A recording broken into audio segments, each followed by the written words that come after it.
तेन विघ्नाः प्रणश्यन्ति सिद्ध्यन्ति च मनोरथाः। श्रीगुरुभ्यो नमः। लक्ष्मीपदे पदाम्भोजयुगं नत्वा गुरोरपि प्रमाणचन्द्रिकां कुर्मः बालानां बोधसिद्धये।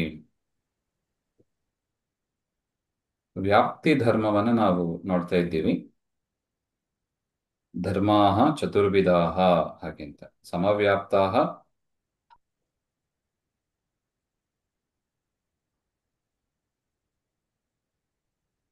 ಹ್ಮ್ ಹ್ಮ್ ಏನ್ಮ ವಿಷಮ ವ್ಯಾಪ್ತಿ ಅಂತ ಒಂದು, ಸಮವ್ಯಾಪ್ತಿ ಅಂತ ಒಂದು, ವಿಷಮ ವ್ಯಾಪ್ತಿ ಅಂತ ದ್ವಿತೀಯದ್ದು.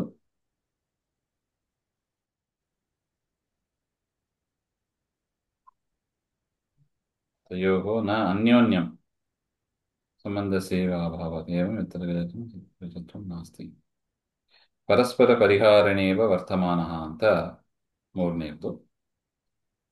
ನಾಲ್ಕನೇದು ಅದು ಇಲ್ಲಿಗೆ ನೋಡಬೇಕಾಗಿರೋದು, ಪರಸ್ಪರ ಪರಿಹಾರೇಣೈವ ವರ್ತಂತೆ ಹಾಗೆಂತ. ಸಮಾವಿಷ್ಟಾ ಅಪಿ ಪರಸ್ಪರ ಪರಿಹಾರೇಣೈವ ವರ್ತಂತೆ ಹಾಗೆಂತ.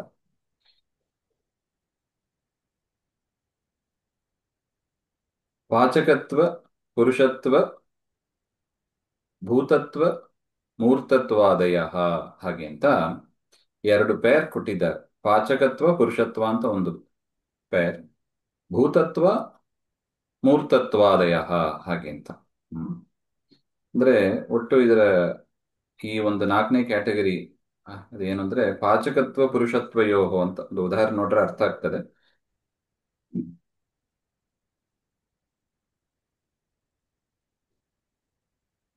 ಪಾಚಕತ್ವ ಯಾರಲ್ಲಿ ಇರುತ್ತದೆ? ಪಾಚಕ ಅಂದ್ರೆ ಅಡಿಗೆ ಮಾಡುವವರು ಅಂತ ಅರ್ಥ. ಪಾಚಕತ್ವ ಹಾಗೆಂದ್ರೆ ಅಡಿಗೆ ಮಾಡುವವರಲ್ಲಿ ಇರತಕ್ಕ ಒಂದು ಧರ್ಮ. ಯಾರಿಗೆ ಅಡಿಗೆ ಮಾಡುವ ಸಾಮರ್ಥ್ಯ ಇದೆಯೋ ಅವರಲ್ಲಿ ಇರತಕ್ಕ ಒಂದು ಧರ್ಮ ಪಾಚಕತ್ವ. ಗಾಯಕತ್ವ ಹಾಗೆಂದ್ರೆ ಹಾಡು ಹೇಳುವ ಒಂದು ಸಾಮರ್ಥ್ಯ, ಆ ಧರ್ಮ ಹಾಡು ಹೇಳುವ ಸಾಮರ್ಥ್ಯ ಗಾಯಕತ್ವ. ಅದೇ ತರ ಪಾಚಕತ್ವ. ಪುರುಷತ್ವ ಹಾಗೆಂದ್ರೆ ಶರೀರ ಇರುವಿಕೆ ಅಂತ ಅರ್ಥ. ಶರೀರ ಇರುವಿಕೆ ಅದೊಂದು ಧರ್ಮ. ಶರೀರ ಇರುವಿಕೆ ಯಾರಿಗೆ ಇದೆ ಅಂದ್ರೆ ಮನುಷ್ಯ ಶರೀರ ಇರುವಿಕೆ ಅಂತ ಬೇಕಾದ್ರೆ ಹೇಳೋಣ. ಮನುಷ್ಯ ಶರೀರ ಇರುವಿಕೆ ಹಾಗಂದ್ರೆ ಅದು ಯಾರಿಗೆ ಇರುತ್ತದೆ? ಮನುಷ್ಯರಿಗೆ ಇರ್ತದೆ. ಸ್ತ್ರೀಯರು ಇರ್ಬೋದು, ಪುರುಷರು ಇರ್ಬೋದು, ಅಂದ್ರೆ ಮೇಲ್ ಫಿಮೇಲ್ ಇರಬಹುದು. ಆದರೆ ಒಟ್ಟು ಶರೀರ ಉಳ್ಳವರು, ಮನುಷ್ಯ ಶರೀರ ಉಳ್ಳವರು ಹಾಗೆ ಅಂತ ಅವರಲ್ಲಿ ಇರತಕ್ಕ ಧರ್ಮ ಅಂದ್ರೆ ಯಾವುದು? ಪುರುಷತ್ವ ಹಾಗೆ ಅಂತ. ಪಾಚಕತ್ವ ಪುರುಷತ್ವ ಹಾಗೆ ಅಂತ. ಈಗ ಕೆಲವು ಪುರುಷರಲ್ಲಿ ಏನಿರುತ್ತದೆ? ಪಾಚಕತ್ವ ಇರ್ತದೆ. ಪಾಚಕತ್ವ ಅಂದ್ರೆ ಏನೋ ಅವರು ಪುರುಷರೇ ಆಗಿರ್ಬೇಕು ಅಂತ ಇಲ್ಲ. ಯಾಕೆ? ಸ್ತ್ರೀಯರಲ್ಲೂ ಪಾಚಕತ್ವ ಇದೆ. ಅದೇ ತರ ಪುರುಷತ್ವ ಹಾಗೆ ಅಂದ್ರೆ ಅದು ಸ್ತ್ರೀಯರು ಆಗಿರ್ಬೋದು, ಪುರುಷರು ಆಗಿರ್ಬೋದು. ಅದರಿಂದ ಎಲ್ಲಿ ಪಾಚಕತ್ವ ಇದೆಯೋ ಅಲ್ಲಿ ಪುರುಷತ್ವ ಅಂದ್ರೆ ಆ ಇಲ್ಲಿ ಇಲ್ಲಿ ಪುರುಷ ಹಾಗೆಂದ್ರೆ ಗಂಡಸರು ಅಂತ ತಗೋಬೇಕು ಅಂತ ಹೇಳ್ತಾ ಇದ್ದಾರೆ. ಮೇಲ್ ಅಂತಾನೆ ಇಟ್ಕೊಳ್ಳಿ ಅಂತಾರೆ. ವಾಚಕತ್ವ ಪುರುಷತ್ವ ಹಾಗೆ ಅಂತ. ಅದಕ್ಕೆ ಆಗ್ಲೇ ಪರಸ್ಪರ ಪರಿಹಾರೇನೇವ ಅಂತ ಬರುತ್ತದೆ.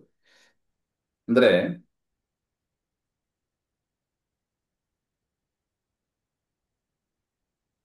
ಈ ಪಾಚಕತ್ವ ಎಲ್ಲಿ ಇರುತ್ತದೆ?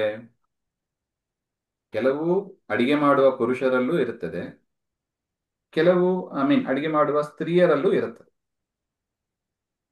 ಅದರಿಂದ ಎಲ್ಲಿ ಪಾಚಕತ್ವ ಇದೆ ಅಲ್ಲಿ ಪುರುಷತ್ವ ಇರಬೇಕು ಅಂತ ನಿಯಮ ಇಲ್ಲ. ಅದೇ ತರ ಎಲ್ಲಾ ಪುರುಷರು ಪಾಚಕರಾಗಿ ಇರುವುದಿಲ್ಲ. ಅರ್ಥ ಆಯ್ತಾ? ಪಾಚಕತ್ವ ಆದ್ರೆ ಅಂದ್ರೆ ಹ ಅಲ್ಲ ಇದು ಈ ಪಾಚಕ ಪುರುಷತ್ವ ಅನ್ನೋದು ಪುರುಷರನ್ನ ಹಾ ಹಾ ರೆಪ್ರೆಸೆಂಟ್ ಮಾಡ್ತಾ. ಹೌದು. ಅಂದ್ರೆ ಏನಾಯ್ತು ಈಗ? ಪಾಚಕತ್ವ ಅಂದ್ರೆ ವ್ಯಾಪ್ತಿ ಹೇಗೆ ಹೇಳಬೇಕು? ಎತ್ತರ ಪಾಚಕತ್ವಂ ತತ್ರ ಪುರುಷತ್ವಂ ಅಂತ ಹೇಳಬೇಕು. ಹಾಗೆ ತಾನೇ ವ್ಯಾಪ್ತಿ ನೋಡ್ತಾ ಬಂದದ್ದು ನಾವು. ಎತ್ತರ ಧೂಮಃ ತತ್ರ ಅಗ್ನಿ ಹಾಗೆ. ಅದೇ ತರ ವ್ಯಾಪ್ತಿ ಹೇಗೆ? ಎತ್ತರ ಪಾಚಕತ್ವಂ ತತ್ರ ಪುರುಷತ್ವಂ ಹಾಗೆ. ಆದ್ರೆ ಪಾಚಕತ್ವ ಆ, ಅಡಿಗೆ ಮಾಡುವ ಎಲ್ಲರೂ ಕೂಡ ಪುರುಷರಾಗಿ ಇರೋದಿಲ್ಲ. ಅದೇ ತರ ಎಲ್ಲಾ ಪುರುಷರು ಅಡಿಗೆ ಮಾಡೋದಿಲ್ಲ. ಅದನ್ನೇ ಪರಸ್ಪರ ಪರಿಹಾರೇಣೇವ ಅಂತ ಹೇಳ್ತಾರೆ. ಎಲ್ಲಾ ಅಡಿಗೆ ಮಾಡುವವರು ಪುರುಷರಾಗಿ ಇರೋದಿಲ್ಲ, ಎಲ್ಲಾ ಪುರುಷರು ಅಡಿಗೆ ಮಾಡುವವರಾಗಿಯೂ ಇರೋದಿಲ್ಲ. ಅದು ಪರಸ್ಪರ ಪರಿಹಾರಣೆ. ಅದರ ವ್ಯಾಪ್ತಿ ಅಂದ್ರೆ ಹೇಗಿರಬೇಕು? ಇದಿದ್ರೆ ಅದು ಇರಲೇಬೇಕು. ಧೂಮ ಇದ್ರೆ ಅಗ್ನಿ ಇರಲೇಬೇಕು. ನೋಡಿದೀವಿ ನಾವು, ವಿಷಮ ವ್ಯಾಪ್ತಿ ಅಂತ ನೋಡಿದ್ದೀವಿ. ಆದರೆ ಇಲ್ಲಿ ಹಾಗಿಲ್ಲ, ಪರಸ್ಪರ ಪರಿಹಾರಣೆ ಇದೆ. ಅಂದ್ರೆ ಏನರ್ಥ? ಎಲ್ಲಾ ಎಲ್ಲೆಲ್ಲಿ ಪಾಚಕತ್ವ ಇದೆಯೋ ಅಲ್ಲಿ ಪುರುಷತ್ವ ಕೆಲವು ಕಡೆ ಇದೆ, ಕೆಲವು ಕಡೆ ಇಲ್ಲ. ಅದೇ ತರ ಎಲ್ಲಿ ಪುರುಷತ್ವ ಇದೆಯೋ ಅಲ್ಲಿ ಪಾಚಕತ್ವ ಕೆಲವು ಕಡೆ ಇದೆ, ಕೆಲವು ಕಡೆ ಇಲ್ಲ. ಇದನ್ನ ಏನ್ ಕರೀತಾರೆ? ಸಮಾವಿಷ್ಟ ಅಪಿ, ಕ್ವಚಿತ್ ಸಮಾವಿಷ್ಟ ಅಪಿ. ಕೆಲವು ಕಡೆ ಹೀಗೂ ಇರ್ತದೆ, ಪಾಚಕತ್ವ ಇರುವಲ್ಲಿ ಪುರುಷತ್ವ ಅಂದ್ರೆ ಆ ಆ, ಗಂಡಸರು ಆ ಅವರು ಅಡಿಗೆನೂ ಮಾಡ್ತಾರೆ, ಪುರುಷರಾಗಿಯೂ ಇರ್ತಾರೆ. ಆದರೆ ಕೆಲವೊಮ್ಮೆ ಏನಾಗ್ತದೆ, ಎಲ್ಲಾ ಪುರುಷರು ಕೂಡ ಅಡಿಗೆ ಮಾಡುವವರಾಗಿ ಇರೋದಿಲ್ಲ, ಎಲ್ಲ ಅಡಿಗೆ ಮಾಡುವವರು ಕೂಡ ಪುರುಷರಾಗಿ ಇರೋದಿಲ್ಲ, ಸ್ತ್ರೀಯರು ಮಾಡ್ತಾರೆ. ಹಾಗೆ ಅರ್ಥ ಆಯ್ತಾ? ಆಯ್ತು ಗುರುಗಳೇ. ಅದನ್ನೇ ಹೇಳ್ತಾರೆ ನೋಡಿ. ಅರ್ಥ ಇದೆ. ಪಾಚಕತ್ವ ಪುರುಷತ್ವಯೋ ಪುರುಷ ವಿಶೇಷೇ ಸಮಾವೇಶೇ ಅಪಿ. ಕೆಲವು ಪುರುಷರಲ್ಲಿ ಇದ್ರೂ ಕೂಡ ಪಾಚಕತ್ವಂ ಪುರುಷತ್ವ ಪರಿಹಾರೇಣ ಸ್ತ್ರೀಷು ವರ್ತತೆ. ಈ ಪಾಚಕತ್ವ ಎನ್ನುವ ಒಂದು ಧರ್ಮ ಸ್ತ್ರೀಷು ವರ್ತತೆ. ಸ್ತ್ರೀಯರು ಕೂಡ ಅಡಿಗೆ ಮಾಡುವವರಾಗಿ ಇರ್ತಾರೆ.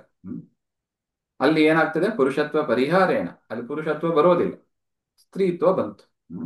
ಅದೇ ತರ ಪುರುಷತ್ವಮಪಿ ಪಾಚಕತ್ವ ಪರಿಹಾರೇಣ ಆ ಅಪಚತಿ ಪುರುಷೇ ಅಪಚತಿ ಪುರುಷೇ. ಅಂದ್ರೆ ಅಡಿಗೆ ಮಾಡದೇ ಇರುವ ಪುರುಷರಲ್ಲೂ ಕೂಡ ಪುರುಷತ್ವ ಎನ್ನುವುದು ಇದ್ದೇ ಇರುತ್ತದೆ.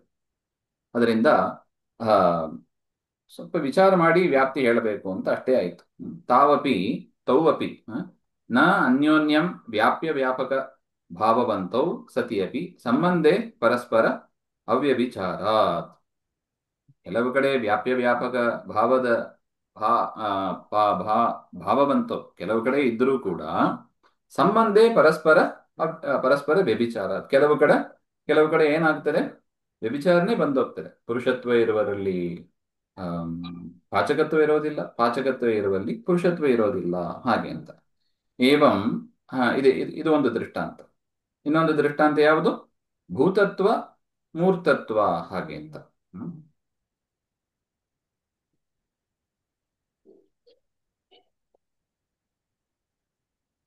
ಭೂತತ್ವ ಅಂದ್ರೆ ಏನು? ಪಂಚಭೂತಗಳು, ಹಾಗೆ ಅಂತ ಅರ್ಥ.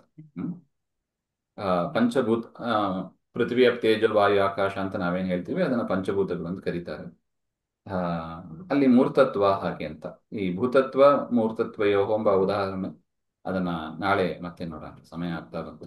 ಶ್ರೀಮದ್ ಅಂತರ್ಗತ ಶ್ರೀಕೃಷ್ಣ ಶ್ರೀ ಹರೇಣ. ರಾಮ್ ರಾಮ್.